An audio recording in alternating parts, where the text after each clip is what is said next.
Hey guys, John here from Bring the SEO. Today, I want to share with you a conversation that I was involved in one of the more popular SEO groups on Facebook. This was something that caught my attention. Can often be a common problem, bit of a sticking point. I thought this was a great question, and it's one that I wanted to share with you real quick. The question was asked by Steve. He was asking, curious, I haven't had this problem before. I just had a prospect drop the conversation because I wouldn't provide them with names of clients we have worked with. In general, as part of our proposal process, we provide analytics data showing an increase in traffic. This does not have clients' names, obviously. We don't provide information about clients we are working with. In the past, businesses have respected this and gone off the data we provided, as well as a few other credibility factors. However, this prospect wanted names of clients as extra credibility. Because I didn't provide them, they didn't want to proceed further. Okay, so this is a really great question. I've experienced this myself. I've worked with many SEO consultants that have faced this same problem. There's a number of reasons why this has happened. I'm going to share with you, I've got my usual trusty list of thoughts in my list here. I'm going to share with you some of the reasons why this problem has come about and how you can not only solve this problem, but prevent it from happening, because it's not fun. So let's jump in. So the first thing that I will say, and there's been a tremendous response to this question. I think it's at the time of recording this video, it's had 64 comments with all sorts of, suggestions as to whether or not it's their business, and you've dodged a bullet, and, get rid of this person, and it's going to be problems, right through to other people at the other end of the scales that are saying it's absolutely your responsibility. You start giving names of clients, they want proof, and, it's been a bit of a mixed bag. So, as I said, I've been through this problem. I'm going to run through a couple of things real quick that will help you, again, not only solve this problem, but prevent it from happening. Number one, this has got nothing to do with the prospect or the request being made or any of that. This is a sales process problem, okay? The sales process is broken. In fact, Steve actually says in the post, as part of our proposal process. Now, I can only assume, and perhaps I'm wrong, it seems to me like he's probably having a quick chat with the prospect and sending them a PDF proposal. In fact, he even goes further to say we provide analytics data showing an increase in traffic. So there's multiple problems here. But the sales process, if you're doing this, if you're on the phone or you're in a meeting and you're just having a general chat about maybe, their previous agency, what you can do, how you can help, and you're overwhelming and confusing the prospect with all sorts of technical jargon and expecting them to sign up. If you're doing this, well, then your sales process is broken. I wanted to start with that. This is a sales process problem. Okay, this has got nothing to do with the prospect or what got said or whether or not it's an unfair request or any of that thing or any of that stuff. This is a sales process problem. Next, my next point that I've scribbled down here, prospects want reassurance and confidence in knowing that they're making the right decision. I mean, who wouldn't, right?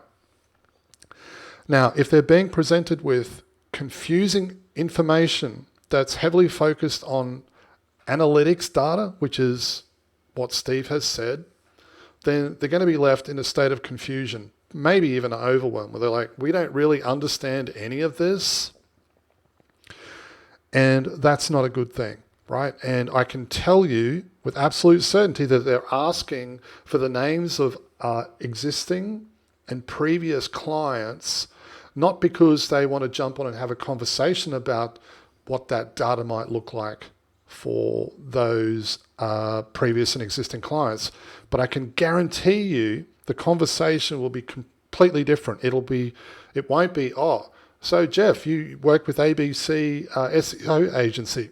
excuse me, you've worked with SEO, ABC SEO agency. Oh, did you get more impressions, or did your organic search traffic go up? No, it won't be that. It won't be that at all. It'll be more along the lines of, did you get more customers? Did you sell more widgets? Did you get more appointments? Did you sell more product? How much more money did you make? It will be those types of conversations. And this is exactly why they're asking for, information to previous and existing clients. And the only reason they're asking, again, is because they want reassurance and confidence in knowing that they're making the right decision. If they're being presented with all of this technical information, how are they supposed to make an informed or meaningful decision based upon that when they probably don't even understand what they're looking at? If they don't understand what they're signing up for, or what's going to happen when they do start working, or the definition of results or expectations or any of that stuff, it'll be incredibly difficult for them to make a decision. Next, point 3. It's none of their business, right? And these are my thoughts. I've spent years thinking about this. It's none of their business who your clients are, but it's their right to see proof, right? Have a think about that. It's none of their business. Let's start with that. It's none of their business. You can't walk into a medical center because you've got a sore elbow and say to the doctor, listen, I want to make sure that if you're going to operate on my elbow, I would like you to provide me with a list of your existing and previous patients. I want to speak with all of them to make sure that you're capable of doing the job.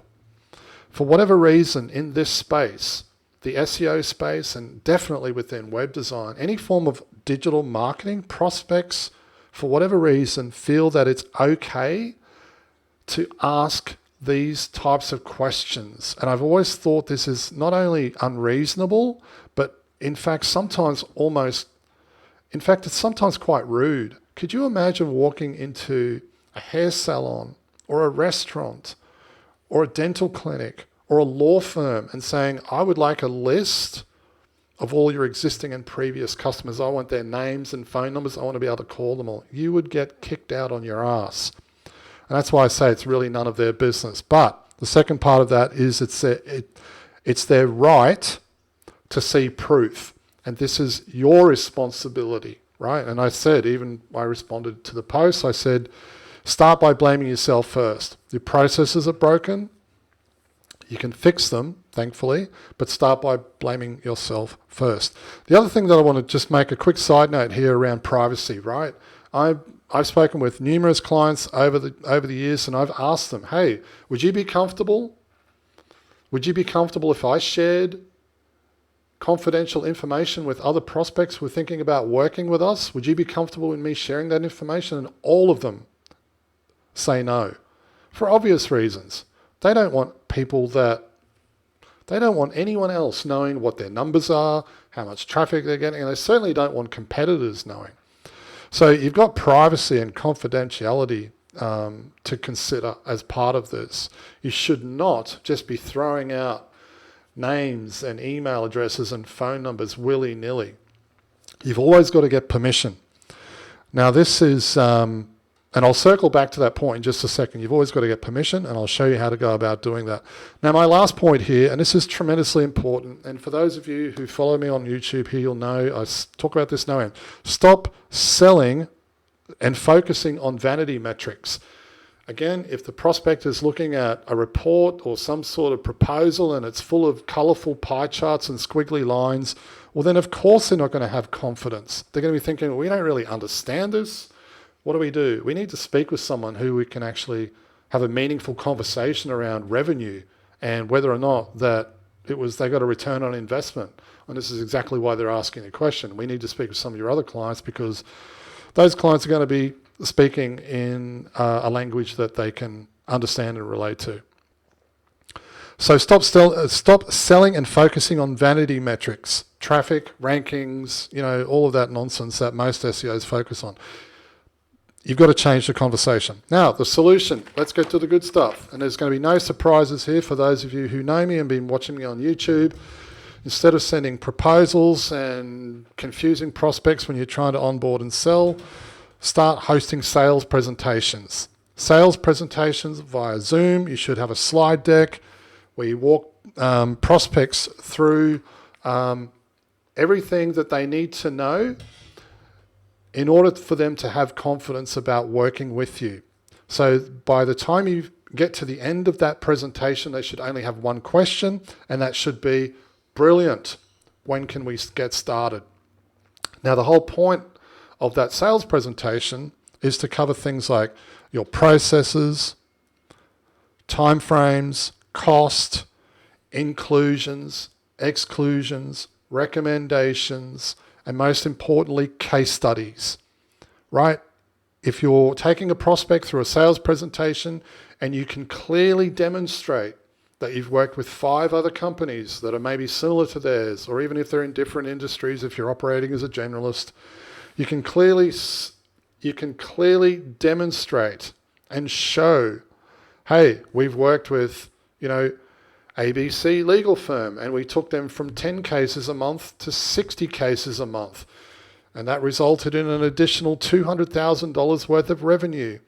We worked with Wendy's hair salon. We took them from 30 bookings a month to 300 bookings a month. And that resulted in an additional $80,000 in revenue. You can see what I'm doing here. I'm not talking about, we helped Wendy's hair salon rank first page for, getting a purple rinse.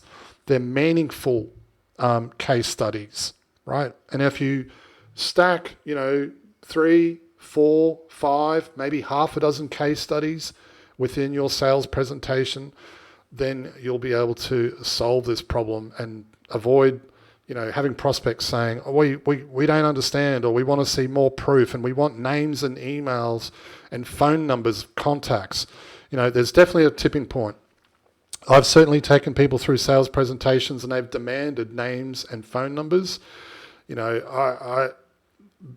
got to make a decision there. How far do you want to take it?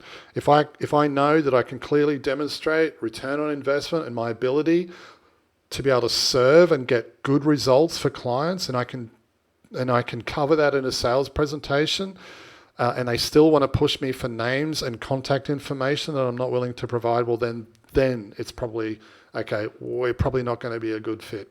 But this is how you solve the problem. If you do this, sales presentations and cover case studies, of course, make sure you get permission from your clients to include those case studies within your sales presentations. And if you're, doing good work and you're getting great results, then your clients should be more than happy and excited to share those results with everyone else, and you'll be able to include them in your sales presentations, close with confidence, and avoid all of these problems. All right, guys, hope you've enjoyed this video, and I'll see you in the next one. Cheers. Hey, if you've enjoyed this video and you'd like to learn more, head over to bringtheseo.com. We provide business development training for SEO consultants wanting to improve their processes, increase profits, and scale to $100,000 a month or more without all the stress and overwhelm.